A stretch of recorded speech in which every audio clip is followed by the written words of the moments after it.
Salutations and welcome back to my channel. My name is Kidology and I make videos about everything and anything to do with modern society. And today we are going to be talking about a community that is fascinating to me, absolutely fascinating in everything that it represents, in the audience that it garners, and what that audience does, in what it promotes. And I think that we are going to have a very interesting journey ahead of us. Now, I don't know what it is about me making content that is more, I guess you could say, female adjacent in terms of talking about looks and beauty standards. But for some reason, YouTube thinks that because I am watching videos for research about looks and cosmetic surgery and plastic surgery and procedures, that now I need a dose or a bit of a sprinkle. I will not let a man breathe my way without paying me. Of a particular kind of motivational content that goes behind the look. And let me tell you, for the last few days, I have been diving deep into the belly of the beast that I like to term Guru Girly content. Now, I don't mean that in a mean way. I mean that just insofar as the language which they use, the terms of endearment that they use among each other. So I decided just as a sort of blanket term for them to call them Guru Girlies. And why? Girlies love the Guru Girlies because they do. Oh, they really do. So just as a brief introduction of what I mean by the blanket term Guru Girlies. I would define Guru Girlies as female content creators who present themselves as personal gurus or experts in either and self-development, self-confidence, self-improvement, in financial abundance, and or men. And they are a part of something that has boomed in popularity, specifically among women, since the advent of the internet. And I would also say since the advent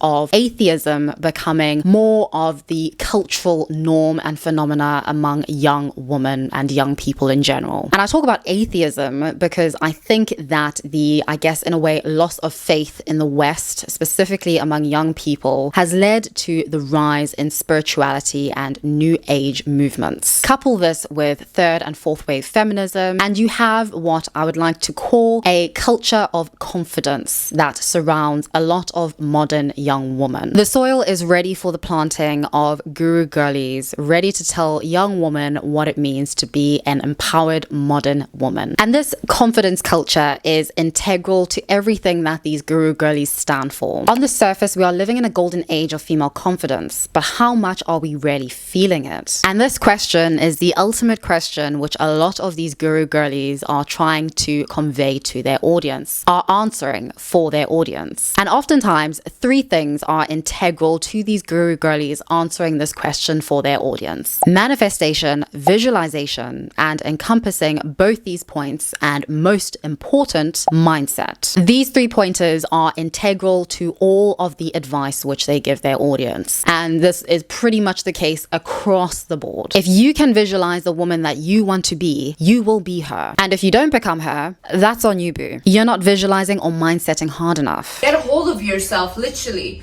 You guys are lazy, but then you guys complain that you don't have the life that you want. Don't complain then. Don't complain. You can literally change your reality at any second. I need you to realize we create our own reality. If you change your mindset, you will change your life. Once you demand and believe that you deserve comfort and abundance, you will start attracting it. And you know what I've just visualized? I've visualized a sponsor on today's video. Flood me with abundance, Beducated.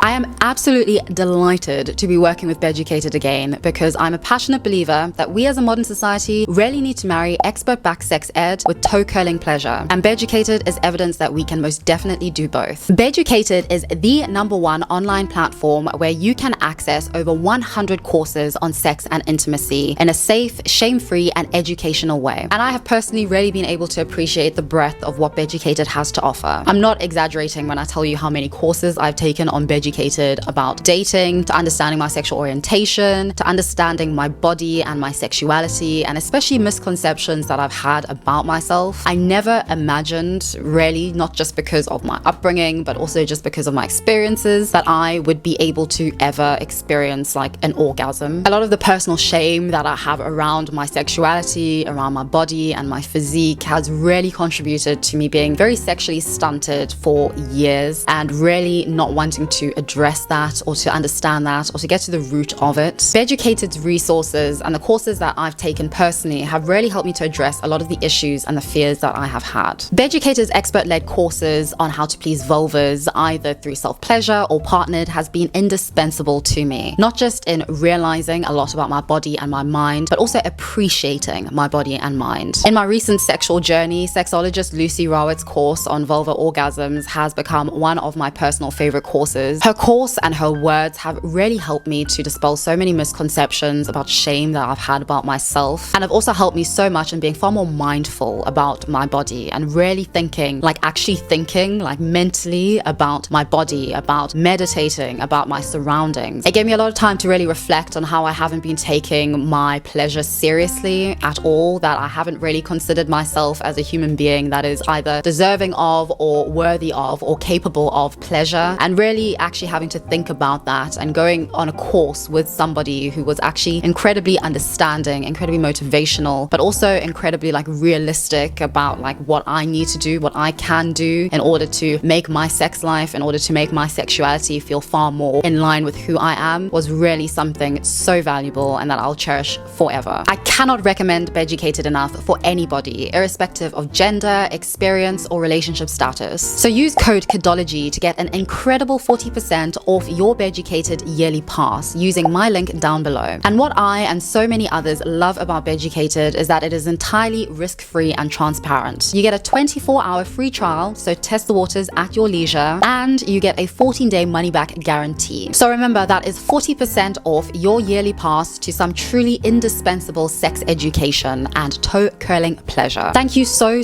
very much to Beducated for sponsoring today's video, and thank you so much just personally for helping me with my sexual journey. And now, let's get back to the gurus.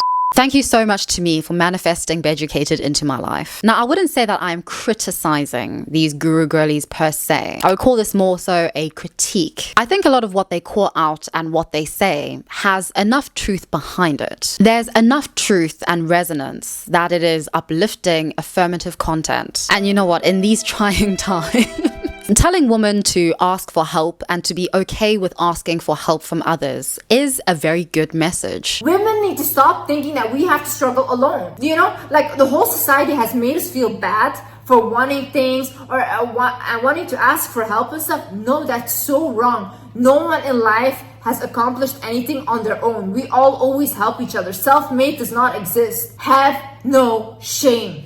Ask when you need help. Informing young women and girls that a lot of the utopianism behind trends is actually just performance. It isn't real. That it is a reflection of the things which we are missing in our current culture and personal lives is indeed a very good message. We are talking about how Nara Smith, Ballerina Farms, Emily Mariko are not trad wives. They're just rich. They are educated, professional, rich women who found the performance of domesticity, aka doing housework, women's work, to be the highest and best use of their time and skills, thus exposing the value of women's labor in general. Let's talk about how the popularity of these influencers highlights how we are living in a literal dystopia. Like, we're living vicariously through others. We are now living in a dystopia where health has become a luxury, an inconspicuous signal of wealth. And yet, I do have an issue with something that repeatedly these gurus do with their foundation of truth. Firstly, what I noticed is that they are repeatedly drawn to drawing conclusions and generalizations. That is, highly exaggerated conclusions and generalizations from these specific examples, situations, and issues that they are talking about. And secondly, what seems to inform their preaching isn't so much the logical deductions which they claim, in as much as it is, for instance, in the case of gurus talking about modern men, anger, resentment, their personal experiences, oftentimes negative personal experiences with a man or with a handful of men, and therefore concluding from this that men asterisks are scum. For instance, a very good call out would be the double standards behind men like Barry Keoghan following their new fresh girlfriend Sabrina Carpenter all over the world on tour, whilst having a newborn baby and baby mama sitting somewhere in the world without him. He's living the time of his life whilst being a father but not being a father, and being famous and enjoying fame with his new hot young girlfriend. However, the conclusion that is drawn from this very good call out is that society is built on the labor of woman. Someone said, The way men easily can live their life acting as if they don't have a child is wild. As women, we would be dragged through the dirt if we did that. Exactly, because even if they left on good terms, who keeps their kids so they can be a superstar? Society is built on the labor of women. exactly. Society is built on the labor of women. All these unemployed men in the comments talking about Men build everything. like, okay, who was doing everything so that the men can build everything? Okay, like who was doing the laundry, growing and raising the children, cooking, cleaning? Okay, Men build everything. yeah, like women did everything so men can build everything. Annoying. So this is clearly untrue. Society is built by people, both living and past. Like, show me the average single man's dwelling, boys' bedrooms, and tell me y'all built everything. Like, you can't even build a bed frame. And you're telling me Men build everything. give me a break. There are many men, even the, as Manifest Seller calls them, below minimum low effort men and women who can build bed frames and who build society. Whether we want to admit it or not, we all need each other. We all rely on each other in ways most often that we take for complete granted. And this argument is as abstracted from reality as the men who say that men build everything. The world here is divided into good men and bad men. The moment I decided that I only believe in good men populating my life, I only see good men, I'm only surrounded by good men, a lot of these bad men became invisible to me. Into high value and low value men. So the first thing that you really need to understand is that some men are just not wired the way that I'm going to explain a high value masculine man to be. Some men just do not have the capacity to want to take care of a woman, nor do they feel fulfilled in doing so. High value masculine men feel a great sense of pride within themselves. They get overly joyous and content by knowing they are taking care of the women in their lives, mothers, sisters, their girlfriends, and eventually their wives. Some men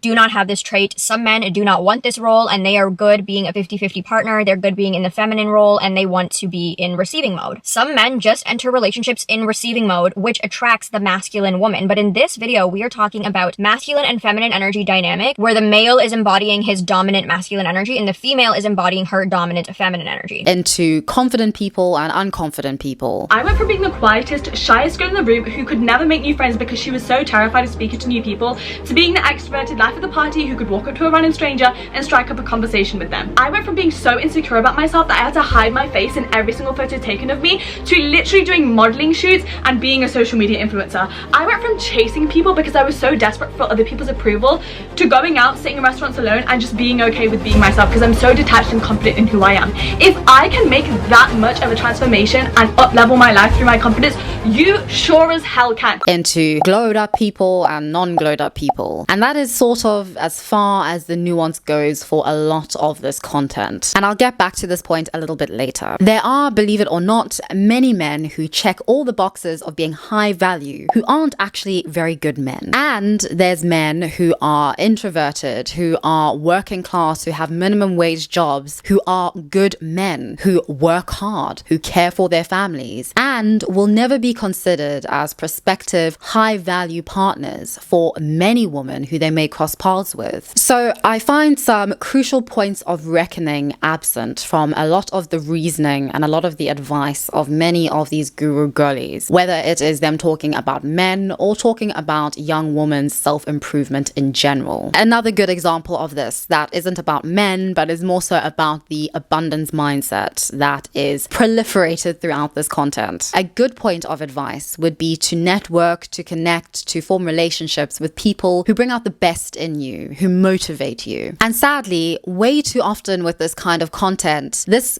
good advice spirals and regresses into baseless generalizations. Like, for instance, this example. When you don't have someone you can look up to and can look at and be like, you know what, if this person did it, it's possible for me too. When you don't have that, you cannot change your belief system. See, when I used to live back in Europe, for example, like a Mercedes was a luxury car. To see a Mercedes was like, oh my God, crazy, you know? And now I live, for example, in a wealthy city, you see Rolls Royces that are normal cars here. Nothing is crazy here. Ever since I moved here, my belief is so like, these things are so easy to get. So easy because I just live here and I see it everywhere. It's not even special to me, okay? So that's how your belief starts to change, and that's how I know I also easily can attract these things because these things are not special. Comparing the whole continent of Europe to, I assume, a city like Dubai makes no sense. Firstly, just like there are parts of Europe that are exponentially abundant, there are parts of Europe that are also not abundant. There are most definitely parts of Dubai that are incredibly abundant, and there are aspects of Dubai that are most definitely not. 1 in 6 people in Dubai live on under $20 a day, and looking into working conditions for especially cheap, exploited foreign labor of workers and laborers who come from even poorer countries is actually a pretty sad reality when you look into it. You will become the person you hang out with. If you're constantly hanging out with people that will never accomplish anything and that are just low lives, you will be another low life. Oh, I wonder what her definition of a low life is, just considering everything that she said about luxury cars, wealth, being a part of the top 2%. And this again is that divide that all of these gurus love to do. There's low lives and then there's people who are not low lives. Everything is divided in black and white terms between certain people and other people. And when you look into the nuance of it, life is really not that simple. Life is not divided into binaries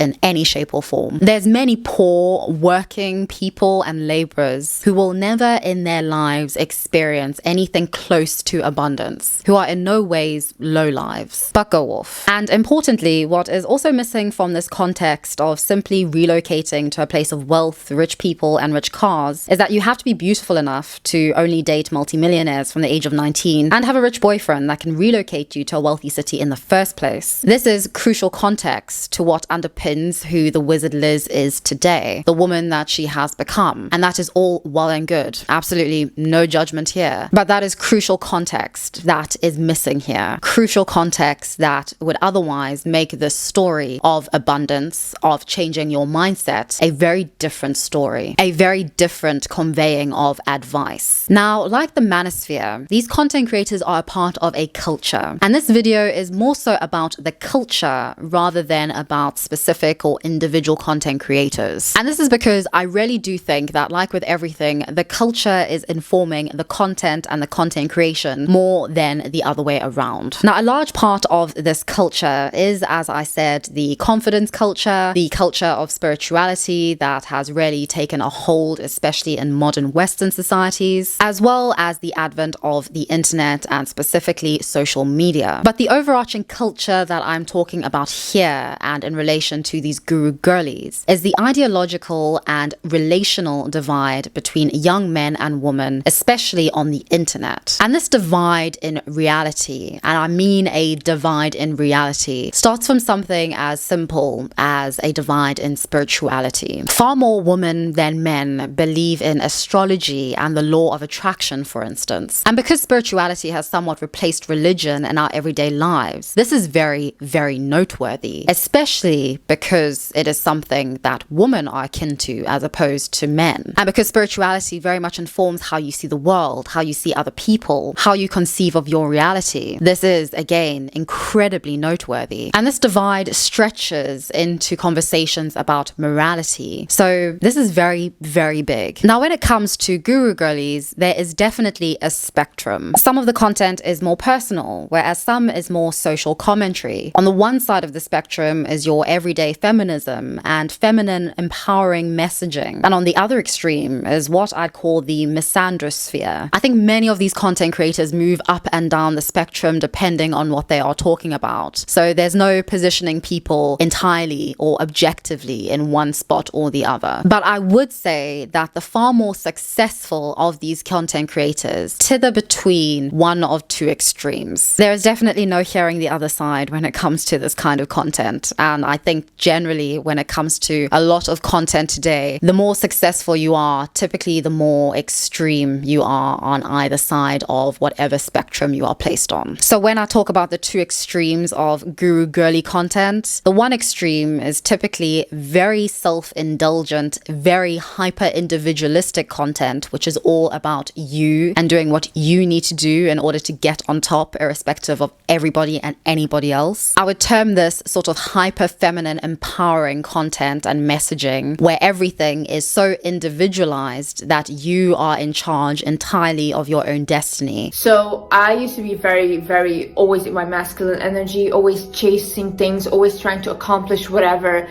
And you know what I've realized, because being in your feminine basically means letting it flow, just receiving things and just being calm, nurturing, things like that, you know? And I realized when I just was like, you know what, I'm gonna stop chasing everything and just attracting. That's when everything also came in, because I am so relaxed. Several months later. If you want something and you want it bad enough, it does not matter. People will go over bodies to get what they want when they want something bad, okay?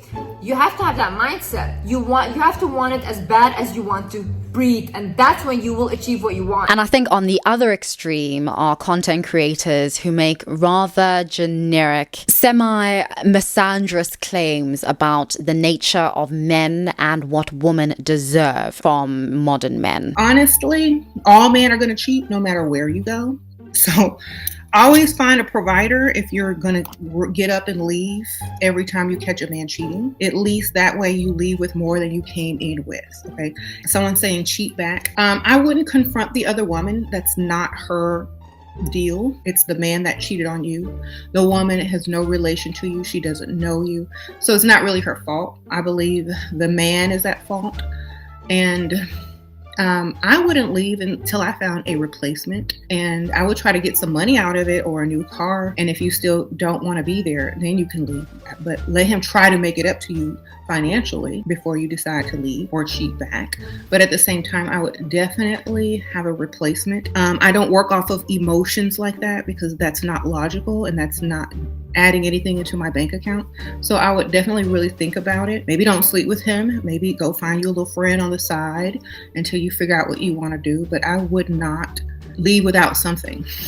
Okay, get your money. And as I said, I don't think anybody is particularly static when it comes to being on the spectrum. Oftentimes when you draw conclusions from one point, it moves you further along the spectrum. If men asterisks are scum, then you need to up your game and your mindset, and you need to start attracting more high value and better men into your life. You need to stop being the woman who attracts the bad men, the low value, low effort men, minimum effort, low men into your life, and you need to up your game. So, as I said, moving along the spectrum constantly. And although I think this is very fascinating to analyze, I do find it somewhat a disheartening reflection of the current state of modern society when it comes to a common sense of meaning, of understanding, of direction. It is no wonder that Guru Girlies are giving meaning, understanding, and direction to many young women in this frenzy of division and politicization of every facet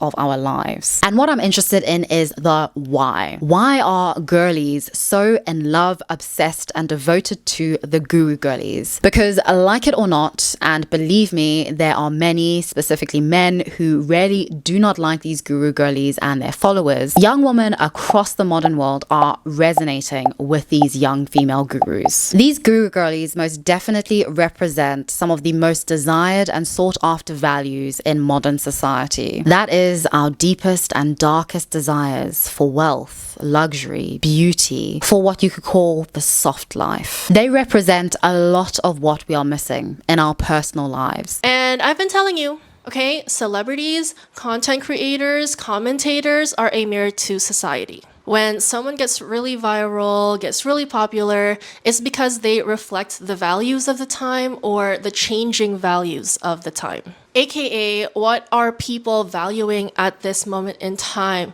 What are they about? What are their deepest, darkest desires? And what do they not have in real life that they feel the need to consume it online, if only to fantasize about it, if only to watch it virtually, if only to live vicariously through others? And importantly, they are not ashamed of enjoying and reaping the benefits of all of that. And most importantly, telling you that you can as well. Whereas women have been taught to be ashamed of our materiality, of our love for shiny things, of having opinions, and especially articulating those opinions, these Guru Girlies tell you to not be ashamed. But I do think that some of the paradoxes in the messaging are a bit off. So let's get into a brief analysis of why young women online love Guru Girlies. Another aspect of delusional denial is you'll assume that other people are holding you back.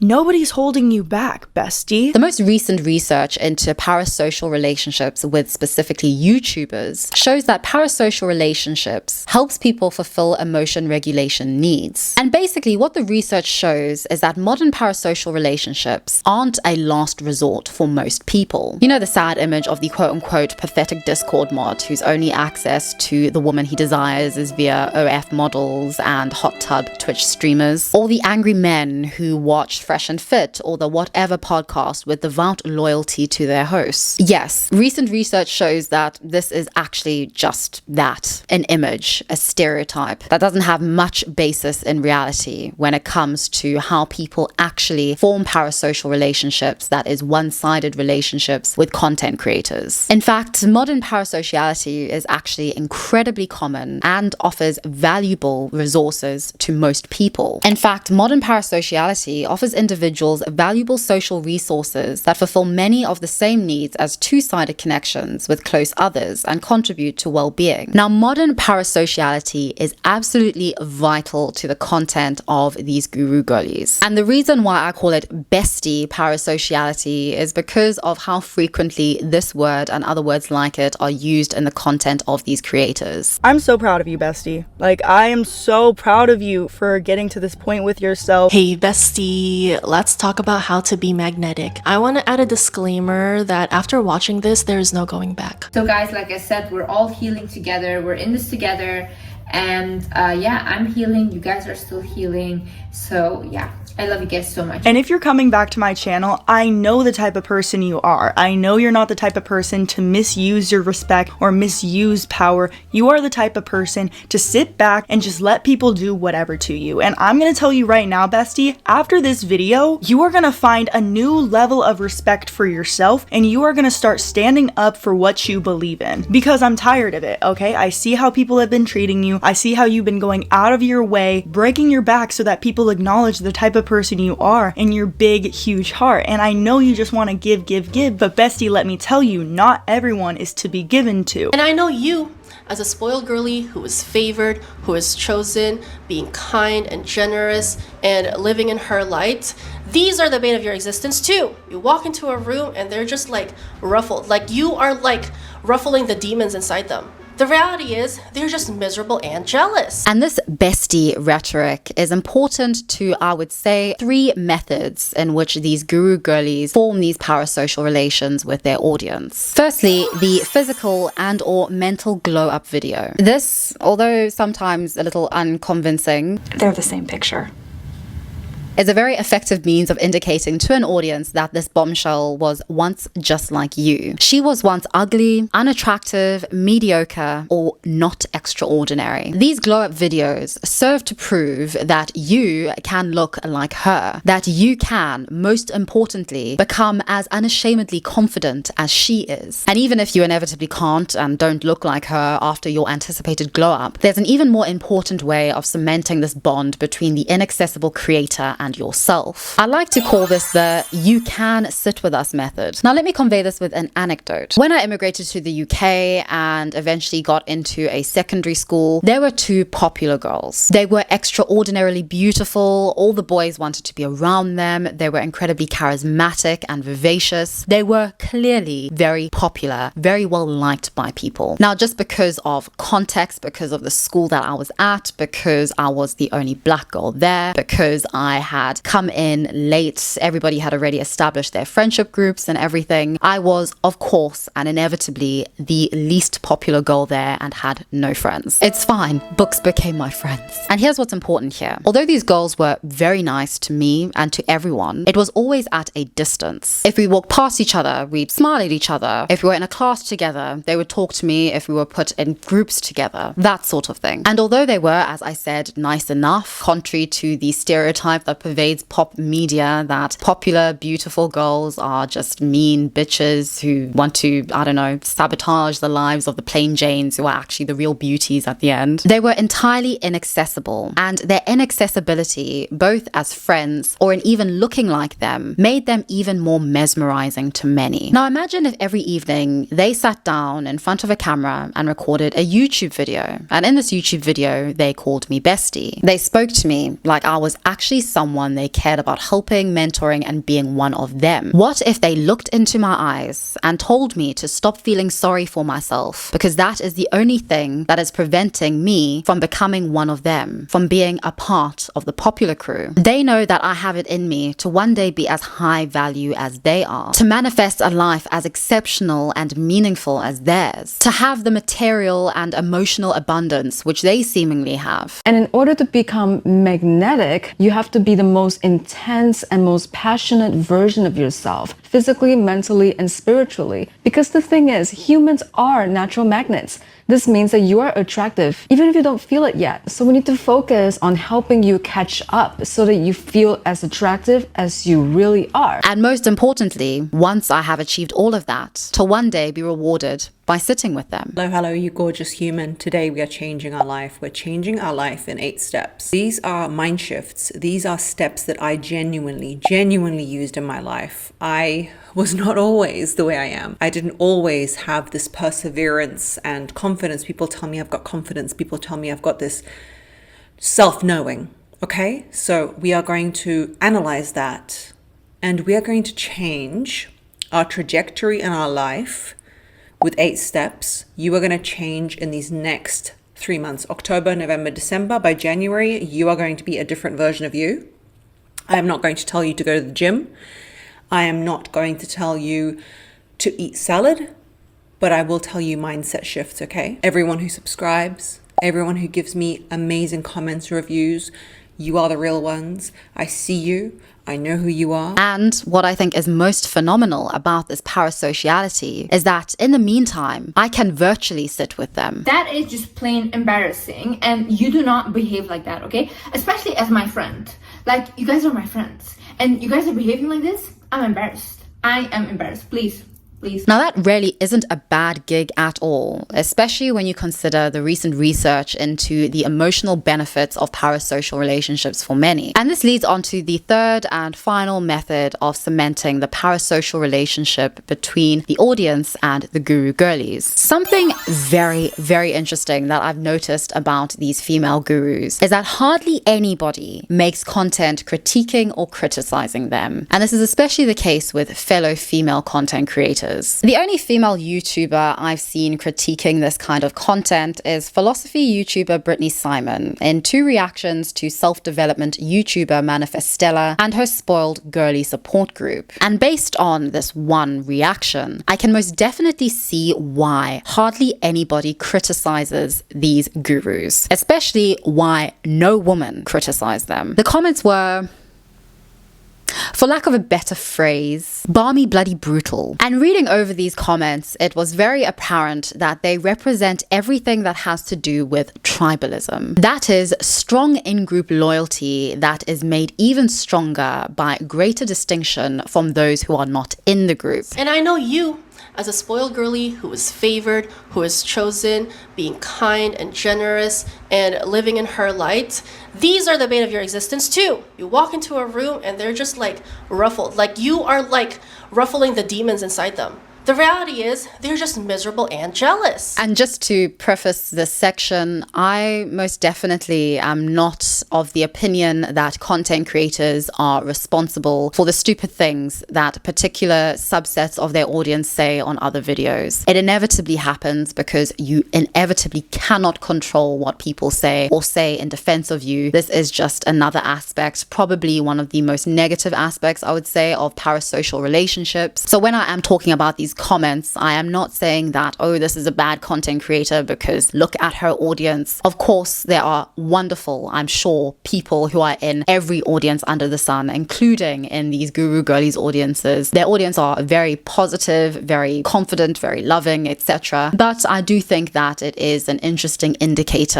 of something that I'm talking about here. Because what I am interested in is the following. These girlies who leave these wonderful comments don't get their main sense of in-group loyalty and identity from distinguishing themselves from men, specifically low-value men. Their main distinction, contrary to everything they stand for, comes from their distinction from other woman. That is from what they perceive as low value woman. And the easiest, most common way to identify one of these low value women in the wild is to discern whether she is a Pickmeisha or not a Pickmeisha. Don't let haters stop you from doing nothing. Don't let jealous, petty Pickmeisha stop you from being the best version of yourself. Because then who she gonna be jealous of? Eventually, Pickmeisha will wake up when she gets tired. Because that's usually when they do. They get tired, they start searching online, they find my videos or they find my books, and they wake up from sleepwalking in their Pickmeishahood. What really grinds my gears about the Pickmeishas is that they are using the most inefficient strategies to exist in the patriarchy, and because of their inefficient strategy, they are disadvantaging not only themselves, but also every woman that has a shared dating market with them. For you to understand exactly how the Pickmeishas are failing all of us women, let me show you a video. I would rather be alone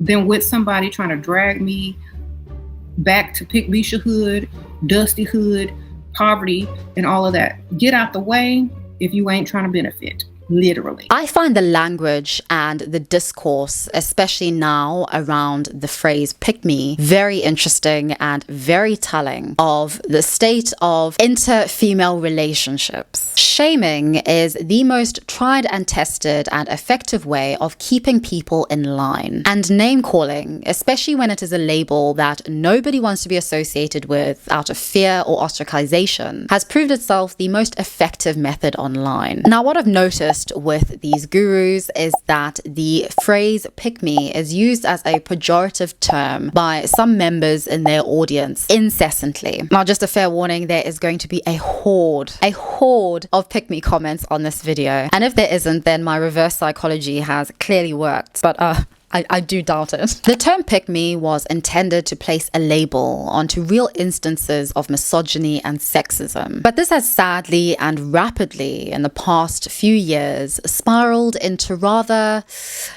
catty and somewhat derogatory territory. Obviously, we know that there's a lot of hate that goes on this app, but you know what I really do not understand? Why do some of y'all comment pick me girl whenever a girl does something that's like outside of the realm of like being a girl from like a society expectation? Bro, I was called a pick me girl like the other day because I was doing like an r/friendship post or whatever. When you comment that stuff on like every single girl's post, you completely water down the term and make it hard to discern what actually a pick me girl is. I've made videos on them before. I can tell you right now, 90% of the people you call a pick me girl, they're not pick me girls.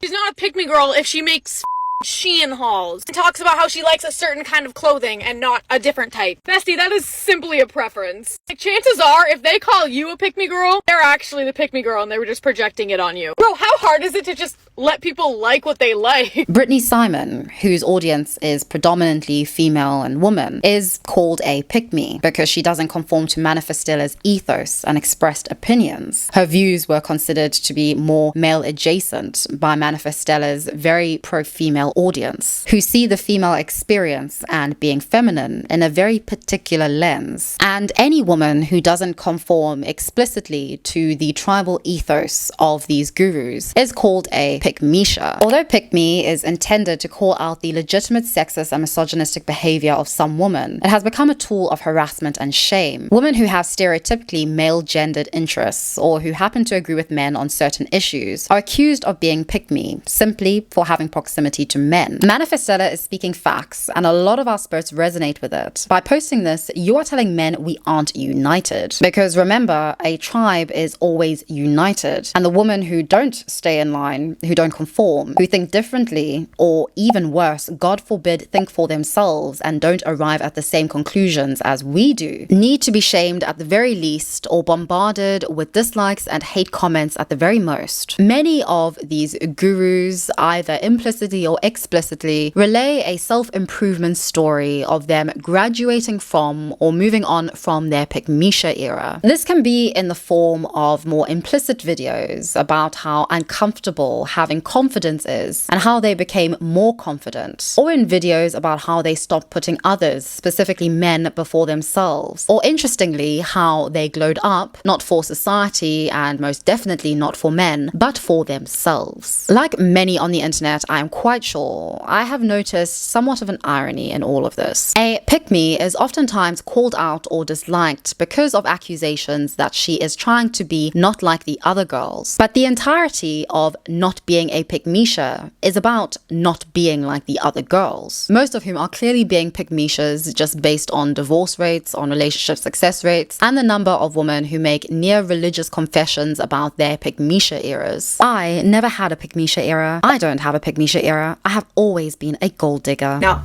women, I don't know how many times we gotta tell y'all this, men. Most women who are not pick-me's don't care about what you look like or sex, okay? That's only pick-me chicks, young chicks, and women who don't value themselves first, and they need validation through sex. But women who love themselves already validated inside, so they don't need men to validate them. So they can use them and get exactly what they want with no problem. So a lot of the things that dude talks about in his videos is validation. Most women need sexual validation, like, oh, I'm the best in bed, and oh, I need some so that you can get hooked on me, and da-da-da. If you can't hook a man without doing that, then you can't hook a man, because that's just your way of getting validation from a man sexually, and it always backfires, always. Like, when you give it up, it should be after he spent so much money that he would never think to leave you because he has put so much investment into you. Okay? That's when you give it up. If he left you, he'd be stupid because he done spent thousands upon thousands on you. So you are an investment at that point. I find it interesting, and I also personally, just putting in my personal thoughts here, somewhat hate the amount of women in these comment sections who say that they were either ashamed or embarrassed of their Pickmeisha eras, that they are learning to forgive themselves, as if them being in toxic or bad relationships, or just being in a relationship that didn't work out, where they acted human, all too human, is somehow their fault. The religious connotations are incredibly noticeable here, and very much in line with a lot of tribalism in general. It's perfectly normal and okay to chase somebody that you are attracted to and that you love and who reciprocates those feelings. Everything looks different on reflection, but to label your in the moment chasing and loving and adoring of somebody who turned out to not be the one for you as a Pickmeisha era is, I think, again, just another example of deducing a generalization from a very specific example and instance and situation without any real evidence. I manifested my dream life in 4 months after failing for 5 years, and it's only the beginning. So what did I change? What did I do differently to make it happen all so quickly? In this video, I'm going to share it all. The exact formula that I used, my exact manifestation process, the no BS way that you are going to manifest your dream life in 2024. Trust me, this is quite literally the only video you need to watch, because when you do what I'm about to say correctly, the shift happens immediately. So today I'm going to give you all the tools on how to manifest your dream life by the end of this year. Is it possible? Absolutely. When I did these manifestation techniques that I'm about to share with you in this video, my entire life changed in a matter of 3 months, completely. My career took off, I moved into my dream house, and I found love all in a matter of 3 months. So this is super, super powerful, and by the end of this video, you're going to know how to do this for yourself. So stay tuned until the end of this video to find out how. As I said, manifesting is everything at the root of what makes the Guru Girlie the Guru Girlie, and what makes people love her, because she is the example par excellence that manifestation clearly works. And why is that? Because she said so. You could have actually been manifesting your life, and I know that because at 22 years old, I have already manifested majority of my desires. The apartment I'm filming in right now, manifested it. The lifestyle and career I have, manifested it. The 100k followers I hit the other day on Instagram, manifested it. This plaque, manifested it. The first class degree I got from university, guess what? Manifested it. The business I own, manifested it. The relationship I'm in, manifested it. All, and it was super easy. I don't care what you're reading online and who else you're listening to about this. If they have 100 different manifestation techniques for you, they are wasting your time. In fact, you cannot tell me that you cannot get what you want. Please excuse my example, but do crackheads ever say I'm too broke to tweet tonight? No, they get up and they make it happen. If they can do it, so can you. A crack or any kind of addiction is just that. That is ultimately an example of the universe controlling you. It's completely antithetical to the entire idea behind manifesting, which is that you are control of your universe, if not the universe. Terrible analogy. Terrible analogy. Manifesting is the wellness practice of not just thinking, but visualizing aspirationally. For example, scripting is a method of visualizing your aspirational thoughts. And this visualizing aspirationally is done with the sole intention of making your aspirations reality. Now, manifestation is imprinted onto the Guru Girlies, okay? It is imprinted as intently as Jacob imprinted onto Renesmee. You nicknamed my daughter after the Loch Ness Monster? Manifestation is integral to the female guru, and this is pretty much near universal. As the reason goes, the success of the guru isn't down to her looks, her background, to lucky breaks, or even down to just good old-fashioned hard work and effort. Instead, it is down to mindset. And mindset is very important because mindset is very easily and universally marketable. My goal always was it to help people. As I said before, like 3 years ago, I wrote down, I want to help people worldwide, countless people worldwide, and earn money by doing what I love, by doing that. It happened. I didn't know how it's going to happen. I never thought that I would start YouTube one day, never. If I traveled back into time to myself from 3 years ago and I told her, you just started YouTube and you started TikTok, she would be like, no way, because I was the most private person ever. I would never know that I would feel comfortable one day, like sitting in front of a camera and talking to you. So what did this have to do? Okay, how do I create money? How do I make money? What am I good at? What would people pay for to see me do or whatever? And then I realized, wait a minute, everyone comes to me for advice constantly. I'm really good at giving advice. So then I started my channel and the money came in because now I'm helping people and I'm doing what I'm good at. In this day and age, it is very hard to reach the masses by preaching the benefits of meritocracy and of hard work, especially as growing socioeconomic inequality is making it more and more difficult for the benefits of working hard to yield equitable fruits for most. Hard work isn't nearly as marketable or appealing as a mere shift in mindset. Now, although it is a mere shift in mindset, it is difficult, but it is, importantly, universally achievable. It's actually really easy to manifest your dream life. What I always say, if you have a clear vision and you hold that vision and you take actionable steps towards that vision, it's going to manifest. It's almost guaranteed to manifest. Now, there's absolutely no denying when I was analyzing all of the videos of these successful female gurus that the most successful among them are also the most beautiful among them. These women are incredibly beautiful, just very objectively beautiful young women. And many of them especially have features and looks that are very much in line with modern beauty standards. Studies across the board have shown since time immemorial that people who are deemed more attractive and people who are the most beautiful in society are also deemed by raters and by the general public who look at them to be the most trustworthy people, even without evidence to back up what they are saying. Beautiful people are the most likely to benefit from the trust of others. They are also more likely to be engaged with positively by society and by others. And the fact that it is overwhelmingly the most attractive people who are putting forward the message of manifestation is, I think, very telling and very indicative of this particular culture of confidence. It is no wonder that attractive, beautiful people attract positivity, attract abundance into their lives, and why, most importantly, their attitudes, their beliefs, their perspectives, and their opinions are not just heard by others, but are also respected by others. Their treatment by society is generally and typically based on studies better. It is relatively easier for exceptionally beautiful young women to embody positive psychology traits, to lose weight when they weren't even overweight in the first place, to be treated well by society when they ask for help. I always say you should expect your blessings. Your blessings shouldn't be so far up in the clouds. I expect this to happen for me. Of course I expect it. I am beautiful, I'm intelligent, I'm strong, I pour into myself. Why wouldn't I was put on this earth for some reason? Why wouldn't I get everything that I set out to get? Oh, absolutely. Absolutely. editing me here. I'm so sorry, I'm going to be a bit quiet because people are sleeping. It's like 4 in the morning. And sadly, I haven't manifested an editor yet.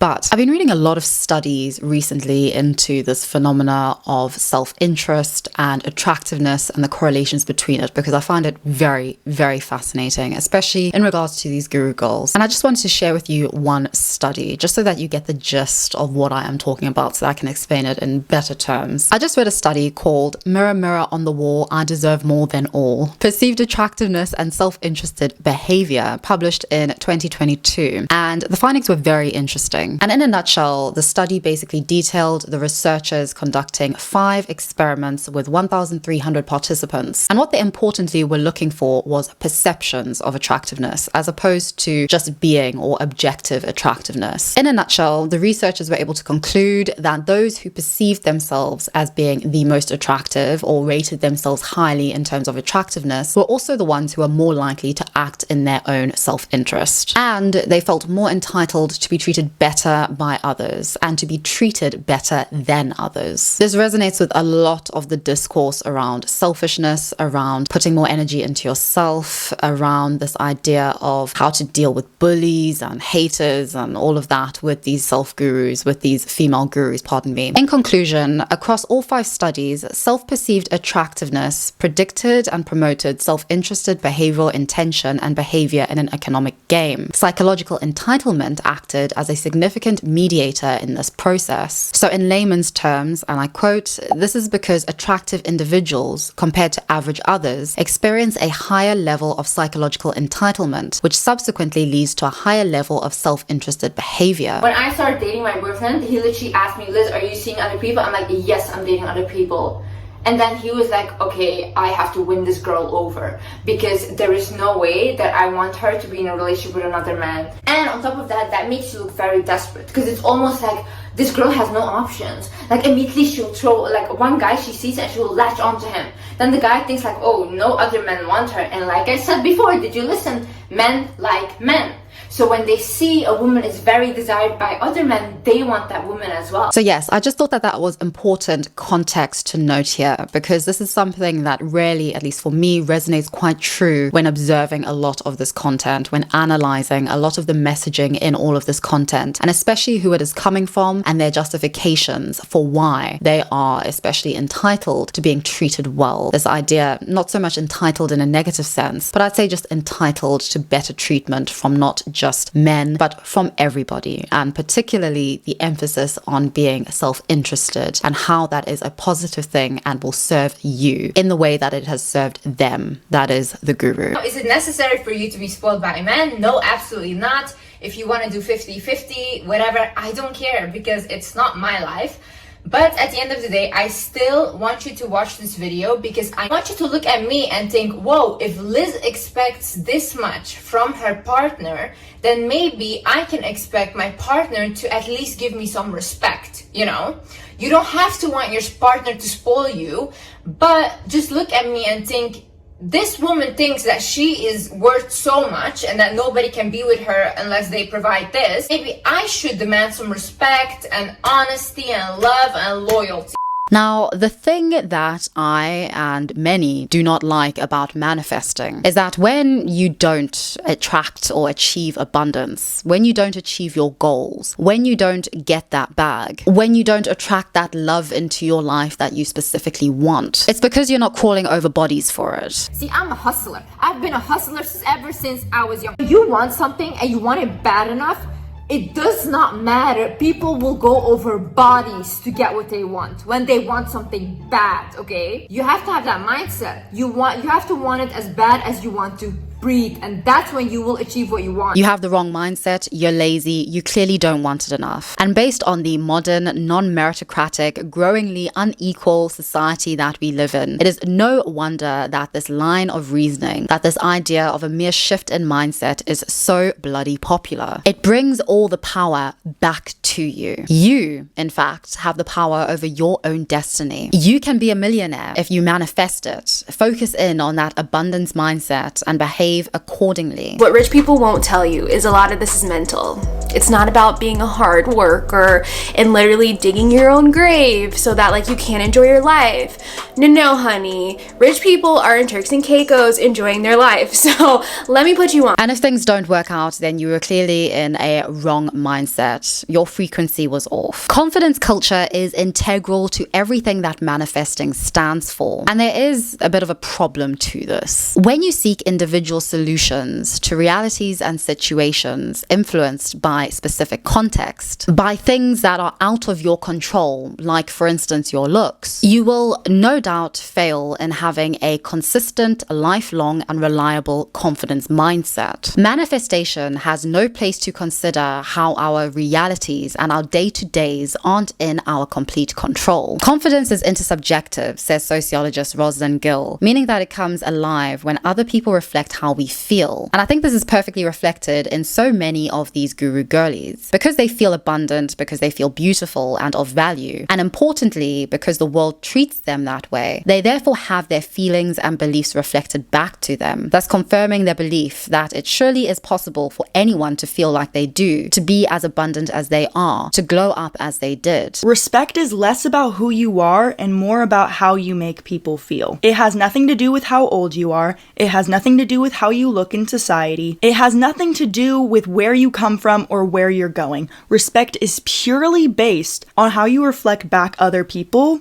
themselves. If other people can see themselves in you, they will naturally have a greater respect for you. It is all context specific. And this is so true. Yesterday, I had a day that I would define as a day of complete lack of confidence. I was on a train for most of the day and everybody was just rude, pushing, shoving, just the horrible alienation of modern society that we all regrettably experience every so often, if not all the time. I went to a party and I knew nobody spoke to me, and therefore I spoke to nobody, and that cycle just continued. Didn't speak to anybody, felt so lonely in a crowd, hated it. And then I got back home via train and I had a taxi booked and had the registration of the taxi, and I was going to my taxi and this family just pushed me, literally shoved me as I was about to get in the taxi and got in. The taxi driver did nothing about it. I went over to his window with my phone showing him this is my taxi. I don't know why. He just did not care. He just did this motion at me and sped off. At the time, I had paid for these people's taxi ride because when you book online, you pay in advance. But what is important about this whole sorry sob story about my lack of confidence for a day and woe's me is that when I got home, a friend called me and we were on the phone for a while. And at the end of the call, she said to me, you're so confident and you gave me such good advice. And it was very apparent to me how in different situations I had no confidence. And as soon as I got back to my room and was on the phone to my friend, I was the most confident female guru that you could imagine. I was in my zone, in my element. Confidence is entirely context specific. On the phone to my friend alone in my room, I'm a confident female guru. Talking to my camera now, I'm a confident female guru. When I'm out in public, I am very anxious because I'm very aware that firstly, I am an ethnic minority all the time. I'm very aware that I'm an immigrant. I'm also, for instance, with the specific example of the taxi, very aware, or at least 90% aware, that if I were a male, I would have never been treated that way. If I weren't a 5-foot black woman who says, excuse me, I would be treated very differently. Mantras like lack of confidence is holding you back are seductive, but ignore the variability of human experience. Yet they have become a rallying cry within a self-care obsessed, capitalist-friendly feminism that encourages exhaustive work on the self. If we dig and dig, surely we'll find the gold. Or just move to Dubai. And you deserve that positivity and keeping a positive mindset, staying optimistic. No matter how much crap you're getting or going through, it will not last unless you let it linger. Keep expecting good things to come to you because you know you are worthy of good things. A lot of this female guru content has really brought it home to me that Us women aren't very nice to each other, are we? There's a lot of censoring, there's a lot of name calling, there's a lot of shaming, and there is especially a lot of comparing. No matter how much of this content is about not comparing yourself to anybody else, inevitably you becoming a more confident person is only made meaningful by the very fact that there are people who are not confident, who you can compare yourself to, who you can distinguish yourself from. Are you not tired of being overlooked? Are you not tired of walking somewhere and literally no one looks at you because you are just plain? You're just average. You're one of the average people. I will in this video show you how to stop being ugly. I'm not saying any of you are ugly. I'm just saying how to glow up and how to look better than the average person. I think we in general are really doing a disservice to ourselves by believing that our identity groups are infallible to scrutiny and to critique, especially by those who share our identity or some facet of our identity, i.e. being a woman. What the confidence culture, which these female gurus are a part of, does is make it seem like anybody who critiques them is doing so out of a lack of confidence, that is, they are pick-me's, or because they just want to bring the confidence girlies down to their miserable level. If you're not being positive, incessantly affirmative, or a girl's girl, you are not only bringing shame to all women, but importantly to yourself. Based on my analysis, it is quite easy to conclude that most guru girls, especially those who purport to be girls, are not in fact at all girls. The essence of their persona online and their audience loyalty is down to incessantly comparing themselves to women who they don't want to be or women who they can never be. Their entire meaning, as I said before, is derived from comparing themselves not to men, but specifically to other women, namely the woman who it is too late for, and importantly, not becoming like those women who just affirm the bad and negative traits in low life, low value, bad men. At the root of every low value man is a woman affirming him. We are always to blame. As soon as your preachings fall into the territory of negative, derogatory, or pejorative name calling in order to unify the following and to spread the word, I'm checking out personally. I don't care what name it is. I don't care what side of whatever spectrum or ideology or reality you are on. If you use woke in a derogatory way, if you use turf in a derogatory way, you use in a derogatory way, pick me in a derogatory way, what have you, I don't care. Do better. Introspect. Put yourself into the shoes of others and do some good old common decency, humility, and sympathy for the other and their plight and their reality that is not yours. It is not easy, it is very unpleasant, but it is most definitely very necessary. What I think really unites this community in general and in a very interesting way is that they are importantly not hopeless. And there is definitely an element of good in this message. They aren't like other women who they see who have given up on being attractive, who have given up on a life of abundance and wealth, who have given up on love and finding a good man. There are definitely and inevitably many positives to self-development and self-improvement. Although when looking at a lot of this content and how people engage with it, you can pretty easily argue that it is another variant of being a pick-me insofar as not being like the other girls. Because I've never had a Pickmeisha era, because I will never be a Pickmeisha again. The other girls are just so negative and pessimistic and don't practice self-love like we do. And as I've expressed in this video, a lot of what these gurus preach doesn't really fall very evenly or directly or convincingly into the realm of reality, meaning that many segments of their audience can't actually practice what they are preached. First of all, let's talk about how being a negative person can make you ugly. And I'm talking about physical looks. It will reflect not only mentally, because obviously if you think ugly thoughts, you're an ugly person, but physically, it will literally show up on your face. Especially if you hate yourself and you're always self-deprecating, or if you hate other people and you hate everything and everything sucks to you and you're always gossiping about other people, whether it's about celebrities or coworkers or engaging in useless Facebook drama or reading about Twitter beef or Facebook drama. Yes, this includes the kind of content that you're consuming.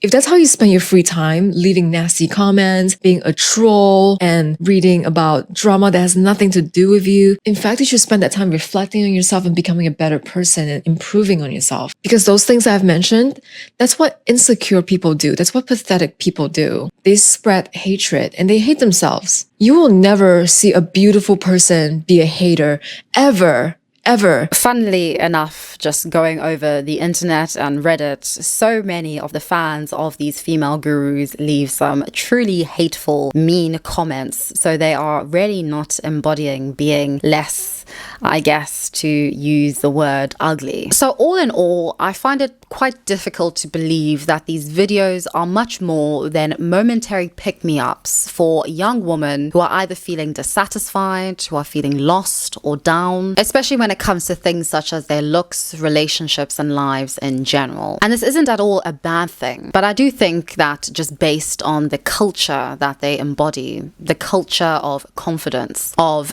tribal affirmation, that it is an interesting conversation to have at the least. And I think importantly, there does need to be a bit more, I would say, critique and scrutiny of a lot of the ideas that are expressed. And I think overall, it really does represent something rather sad, something rather vile about inter-female relationships. As I said, we as modern women are not terribly nice to one another. But do let me know your thoughts. I would love to hear your opinions on female gurus, on Guru Girlies, as I like to descriptively call them, because I do find them a very interesting phenomena online, especially since they have exploded in popularity over the past few years. If you watch their content, please do let me know, what is it that draws you back to them? What do you feel when you watch their content? And especially, has it really helped you in your life, in your journey? Is it something that you go back to? I would really, really be so interested in hearing your stories and your perspectives. Thank you so much for supporting the channel. Thank you so much for helping me to reach 200k subscribers. I cannot believe it, still to this day. I have a Q&A coming very soon. I just have to edit like 3 to 4 hours of footage. I will do it, don't you worry, I will do it. It will come, it will come. By the end of July, I will have it, I swear. I will manifest it into existence if I have to. But that is all for me today. Thank you so much as always for all of your wonderful support and kindness always. And please do be respectful in the comments. Thank you so much for watching, and I'll see all of you very, very soon in the next one.